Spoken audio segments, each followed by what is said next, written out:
So this is a very densely packed section of the film. The film is a biopic about Wittgenstein and includes his childhood and all sorts of things. But there's a couple sections where they show him in class, and in those sections they compress major portions of his philosophy. And so we've actually just gone through like 3 or 4 different major elements here, whether you pick them up or not. This particular business here is interesting because traditionally people thought that our language, what we were saying, represents what our mind was thinking. But Wittgenstein proposes the thesis that unless you're saying it or you're thinking what you could say, you're not actually thinking anything else. There's nothing hidden behind what we say. So now I think there are situations where we might, so the person that is being very careful about what they say, they might say Trump is an asshole, and then they won't say that. They'll instead say Trump isn't as polite as he ought to be, something like that, right? So in that case, you could actually say what you were really thinking, plus what you actually said, right? So that's something that's hidden in a sense because you don't say it. But the thing is, you could frame it in language.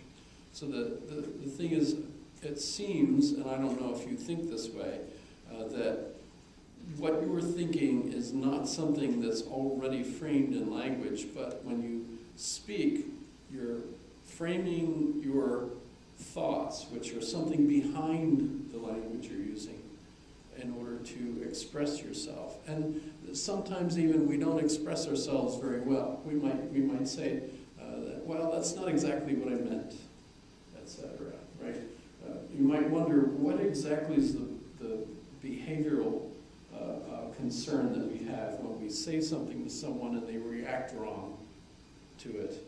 Well, that wasn't the reaction I was expecting. I must not have said what I wanted to say to get them to react the way I wanted, right? I didn't say it right, obviously, because they didn't react the way I thought they would, or something of that sort. But the thing he's trying to do is basically say that our thoughts are in language. So there's no mysterious goings-on in the mind other than the language you use to express the thought.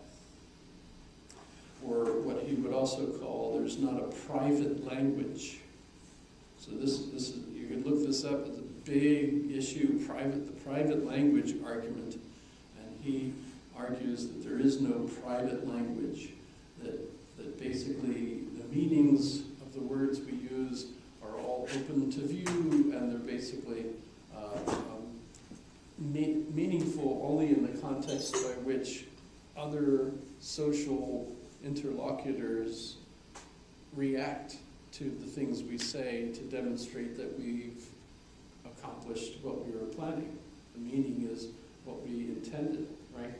So it comes from the social organization. And that's also why I can't understand a lion, because they're not in my language. They're not in my social group. So I can't fluently exchange ideas with the lion or peer into its mind, right? But nothing is hidden, everything is open to view. It's just philosophers who muddy the waters. Professor Wittgenstein, you can't know this pain. Only I can. So that seems completely weird. Where did that come from? But of course that introduces a whole nother specific argument in Wittgenstein's philosophy, and that is part of this private language, that it doesn't make sense in conversation to say, I know I have a pain, because it doesn't make sense to doubt it, right? Well, I'll let him do it. Are you sure you know? You don't doubt you had attained this then? How could I? But if we can't speak of doubt here, we can't speak of knowledge either. I don't follow.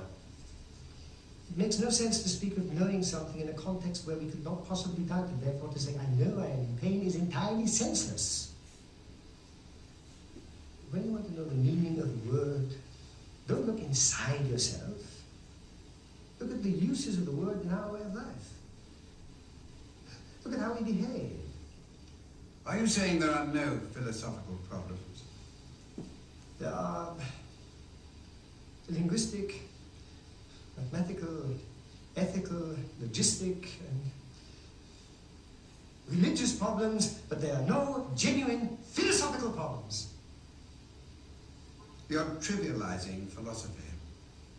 Philosophy is just a byproduct of misunderstanding language. Why don't you realize that? Oh, dear. Can't bear disagreement, can he? Okay, so this is the right follow-up that I usually use, part 2. Very, very, very. This Idiot! incident was apparently historical.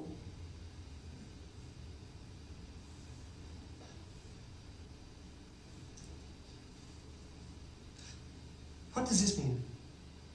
It's a gesture of contempt. A cyclist did this to me as I was crossing the road. I decided then and there to kill myself.